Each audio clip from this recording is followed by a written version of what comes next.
আলহামদুলিল্লাহ, প্রশংসা সে মহান রাব্বুল আলামিনের জন্য, যে মহান রাব্বুল আলামিন আমাদেরকে বিভিন্ন কাজ থেকে ফারাক করে নিয়ে এসে পবিত্র জুমার বারের দিন জুমার নামাজ আদায় লক্ষ্যে একত্রিত করেছেন। কিছু কথা ভালো বলার মতন সুযোগ দান করছেন এবং কিছু কথা শোনার, ভালো কথা শোনার তৌফিক ইনায়েত দান করেছেন। সেই মহান প্রতিপালকের দরবারে কালমাত শুকরিয়া আদায় করি। সবাই বলি আলহামদুলিল্লাহ।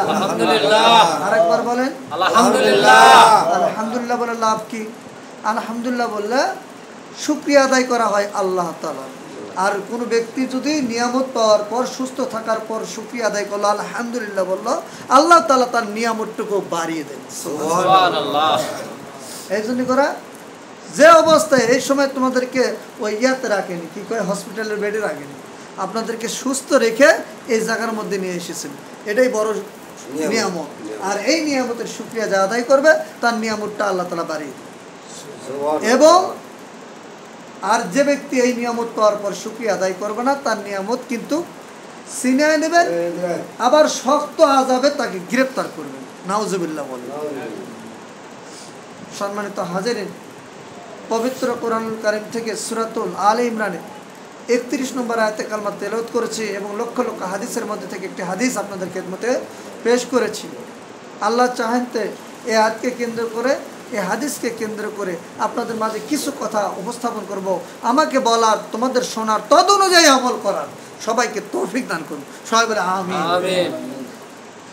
আজকের বিষয় আলেমদের কদর। আজকের বিষয় কি? আলেমদের কদর। আমরা একজন আলেম আর হলো আর একজন সাধারণ লোক। একজন আলেম যদি সারা রাত সে থেকে ইবাদত করে, আর একজন আবেদ যদি সারা রাত নামাজ পড়ে, তাও ওই আলেমের সমতুল্য হতে, কি বুঝতে পারেননি ব্যাপারটা? একজন আবেদ যদি সারা রাত নামাজ পড়লো, তাহাজ্জুদ পড়লো, সব করলো, কিন্তু একজন আলেম শুধু এশার সালাত জামাতের সাথে আদায় করলো আর হলো ফজরের সালাত জামাতের সাথে আদায় করলো। সারা রাত তো তোমরা সারা রাত জায়গায় যে নামাজ পড়লো, ওই আবেদটা নামাজ পড়লো, তার থেকেও বেশি ফজিলত পাবে ওই আলেম। তার আলেমের কদর আছে না? আছে। আলেমের সম্মান আছে না? আছে। হাদিস শরীফে এসেছে, যখন তুমি আলেমদের সাথে কথা বলো, চোখ নিম্ন করেও কথা বলো, চোখ মাধুর্য রেখে কথা বলো, তোমার দ্বারা যেন কোনো আলেম কষ্ট না পায়। তোমার কথার মধ্যে যদি কোনো কষ্ট পাওয়ার জন্য কোনো কথা হয়, এই কথা আলেমদেরকে বলার দরকার নেই। কারণ যে আলেমেরা সংশোধন করার জন্য বলা লাগবে, হিকমতের সাথে, মানুষের সামনে নয়। যদি কোনো ভুল ভ্রান্তি, কোনো কিছু বিশ্লেষণ করা যায়, কোনো আলেম যদি কোনো দোষ অপরাধের মধ্যে পড়ে যায়, তাকে ইনফ্রাদিভাবে বোঝানোর পর সে বুঝলো, না বুঝলে তার পাবে, তাই থেকে কোনো হিসাব নেই। কি বুঝতে পারেন? এই জন্য আলেমদেরকে সম্মান করতে হবে সর্ব অবস্থায়। আল রাসাতুল আম্বিয়া, আল্লাহ রাসূল সাল্লাল্লাহু আলাইহি ওয়াসাল্লাম কুরআনুল কারীমের মধ্যে একটি আয়াতে কারিমা তেলাওয়াত করেছেন, ইন কুনতুম তুহিব্বুনাল্লাহা ফাত্তাবিউনি ইউহিব্বুকুমুল্লাহু ওয়া ইয়াগফির লাকুম যুনুবাকুম ওয়াল্লাহু গফুরুর রহিম। আল্লাহু আকবার। আবার আল্লাহ তাআলা ডাকতে বলে, কুল হে নবী, আপনি বলুন, যারা আমার সান্নিধ্য হাসিল করতে চায়, যারা আমার জান্নাতে যেতে চায়, তারা যেন আমার বন্ধু নবীকে অনুকরণ করে। তাহলে বন্ধু হলো আমাদের নবী, বিশ্ব নবী জনাবে মুহাম্মদ রাসূলুল্লাহ সাল্লাল্লাহু আলাইহি ওয়াসাল্লাম। তাহলে নবীকে অনুসরণ করতে হবে। এখন বর্তমানে আপনি মনে করতে পারেন, হুজুর নবীকে তো অনুকরণ করব, কার মাধ্যমে, কি মাধ্যমে বলেন তো? জিবরাইল আলাইহিস সালাম যখন আল্লাহ রাসূলের কাছে রূহ নিয়ে আসতেন, তখন একটা মাধ্যম ছিল জিবরাইল আলাইহিস সালাম। এখন আমরা এই দেশ থেকে যখন একটা ওই দেশে কথা বলতে যাই, মাধ্যম কি? মোবাইল। ঠিক না ভাই? ঠিক। ওরকম ভাবে মাধ্যম ছিল আল্লাহর কাছ থেকে ফেরেশতা জিবরাইল এসে আল্লাহ রাসূলের কাছে রূহ নিয়ে আসতেন। আর ওই শিখানা কথাগুলো আল্লাহ রসুল মুখ দিয়ে বলতেন সবার মাঝে, জোরে কোন সুবহানাল্লাহ। তাহলে আমি তোমাদেরকে বুঝাবার, তাহলে রসুল নাই, রসুল আমাদের নাই। রসুল এখন বর্তমান এখনো কাঁদতেছে সোনার মদিনায়, জোরে কোন সুবহানাল্লাহ। দয়াল নবী প্রেমের ছবি আর আসবে না জগতে, আমার দয়াল নবী প্রেমের ছবি আর আসবে না জগতে। 63 সাল জিন্দগি কাচ্ছে বলয় উম্মতি, 63 সাল জিন্দগি কাচ্ছে বলয় উম্মতি, এখনো কান্দে শুয়ে মদিনাতে নবী, এখনো কান্দে শুয়ে মদিনাতে। দয়াল নবী প্রেমের ছবি আর আসবে না জগতে। আল্লাহু আকবার। আমার নবী বিশ্ব নবী জনাবে মুহাম্মদ রাসূলুল্লাহ সাল্লাল্লাহু আলাইহি সাল্লামকে অনুসরণের কথা বললেন, অনুকরণের কথা বললেন। তাহলে নবীকে ভালোবাসা লাগবে, নবীরকে অনুসরণ করা লাগবে। এখন বর্তমান জামানায় নবী আর পাবেন না। নবী আর আছে? নবী কি আর আছে? নবী নাই, নবী নাই, নবী নাই। তাহলে আমরা কাকে অনুসরণ করলে ওই নবীর সুদর্শন পাবো? ওই নবীর ভালোবাসা আমাকে হিকমত, নবীর প্রেম আমাদের হৃদয়ে জাগ্রত হবে। এখন ভালোবাসা লাগবে আল রাসাতুল আম্বিয়া। আল্লাহু আকবার। আল রাসাতুল আম্বিয়া কে, কারা, কিভাবে? আল্লাহ রাসূল সাল্লাল্লাহু আলাইহি ওয়াসাল্লাম বলে গেলেন, আল্লাহ কোরআনুল কারীমের মধ্যে ঘোষণা করলেন, একমাত্র আলেমরাই হলো নবীদের ওয়ারিস। জোরে কোন সুবহানাল্লাহ। যারা নবীকে অনুসরণ করতে চায় তারা যেন ওই নবীর ওয়ারিসের সাথে মহব্বত রাখে। কি রাখে? মহব্বত রাখে, তার সাথে ভালো ব্যবহার করে, ভালো আচরণ করে, তাকে সম্মানিত আসনে বসে হয়, তাকে যেন সম্মান দেয়। তাহলে ও আল্লাহ রসুল সাল্লাল্লাহু আলাইহি ওয়াসাল্লাম বলেন, যে ব্যক্তি আমার ওয়ারিস গুণকে সম্মান করলো, এই করার কারণে সে যেন আমাকে সম্মান করলো। আর যে সে যেন আমাকে সম্মান করলো মানে সে যেন আমি আল্লাহ আমাকে সম্মান করলো। জোরে কোন সুবহানাল্লাহ। তাহলে আমি বুঝাতে চাচ্ছি, নবীকে অনুসরণ করতে গেলে আজ রাসাতুল আম্বিয়া নবীর ওয়ারিস আলেমদেরকে ভালোবাসতে হবে। কি বলো? নবী ওয়ারিসকে কি করতে হবে? ভালোবাসতে হবে। তাদের কাছে নম্র, ভদ্র, মোহাব্বত, এগুলো যদি আপনি আলেমদের সাথে সুসম্পর্ক রাখতে পারো, হাদিস শরীফে দেখলাম যে হলো অবশ্যই না অবশ্যই যে ব্যক্তি আলেমদের সাথে ব্যবহার করে, সম্পর্ক ভালো রাখে, সৎ ব্যবহার করে, সৎ আচরণ করে, তাকে হিকমত করে, সব দিক দিয়ে তাকে সম্মানের জায়গায় রাখে, ওই আলেমদের সাথে তারা হাসন নাসর হবে। জোরে বলুন সুবহানাল্লাহ। ওই আলেমের সাথে তার কি হবে? হাসন নাসর হবে। তাহলে আমাকে নবীকে ভালোবাসার দরকার আছে না? আছে। ভালোবাসতে হবে, নবীকে অনুসরণ করতে হবে, নবীর প্রেম হৃদয়ে জাগ্রত করতে হবে। নবীর প্রেম যদি হৃদয়ে জাগ্রত হতে পারে, আর নবী যারা নবীকে ওই নবীর ওয়ারিস গুণকে সম্মান করার কারণে আল্লাহ নিজে, আল্লাহ নবী খোয়াবে, স্বপ্নের মাধ্যমে তার হয়তোবা চিন্তাধারার ভিতরে আসবে। আর নবীর প্রতি দরুদ বেশি বেশি পাঠ করতে হবে। তাহলে নবীর প্রতি দরুদ বেশি বেশি পাঠ করলে অবশ্যই স্বপ্ন যুগেও আমার নবীকে দেখা যেতে পারে।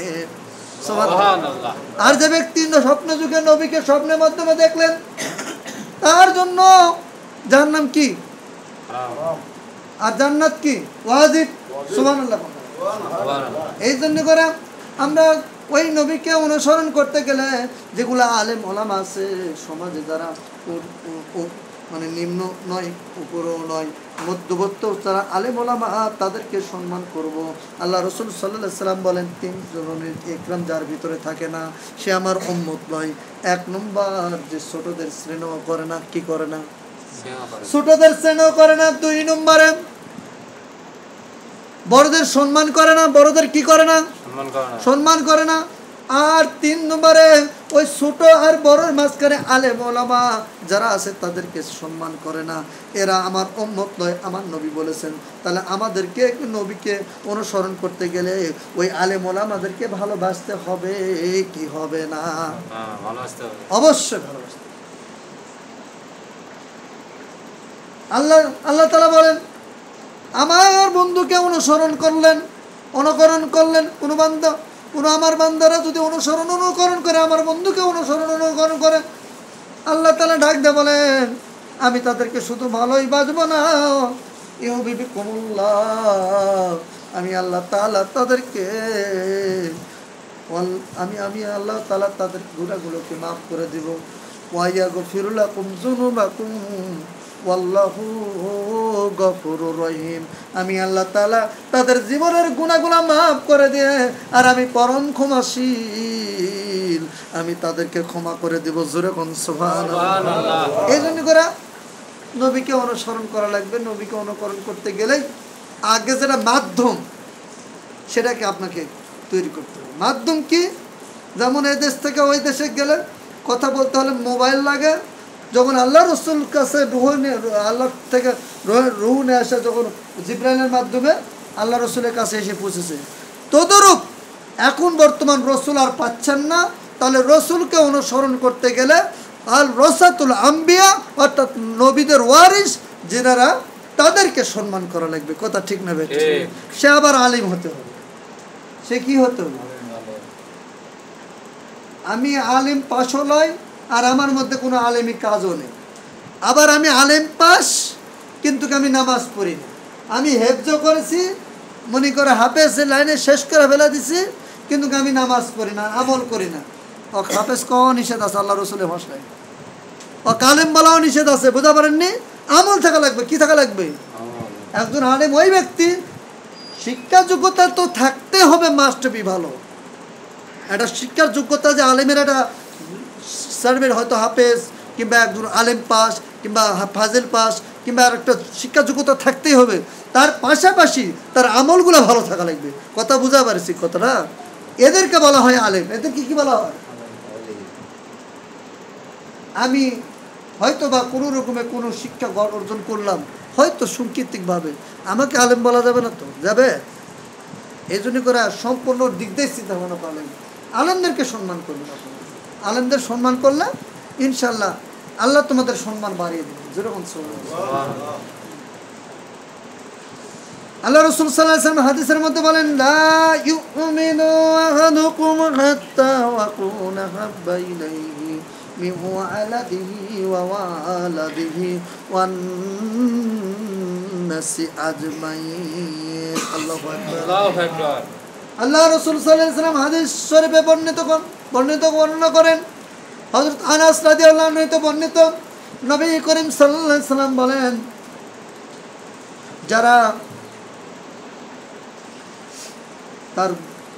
যারা তার পরিবার, সন্তানাদি, তার সম্পদ সবচেয়ে যতক্ষণ না রসুলকে মহব্বত বেশি না করবে, রসুলের প্রেম হৃদয়ে জাগ্রত যতক্ষণ না করবে, ততক্ষণ পর্যন্ত সে পাকা ইমানদার হতে সম্পদ, সন্তান আদি, টাকা পয়সা যা আছে তার থেকেও বেশি প্রিয় মনে করা লাগবে, রসুলের প্রেম হৃদয়ে ধারণ করা লাগবে।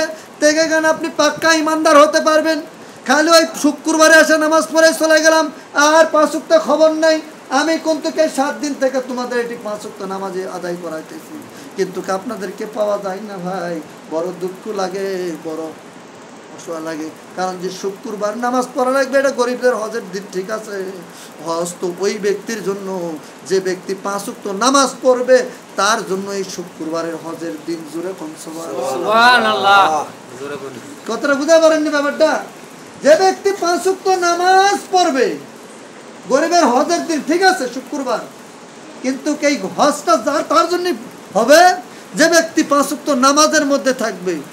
আজকে আমি এই 60টা দিন থেকে কত শুক্রবার থেকে নামাজ পড়াইতেছি, আলহামদুলিল্লাহ, যেগুলো আছে সেলাই থাকে, কিন্তু সার বাইরে একটাও পাওয়া যায় না।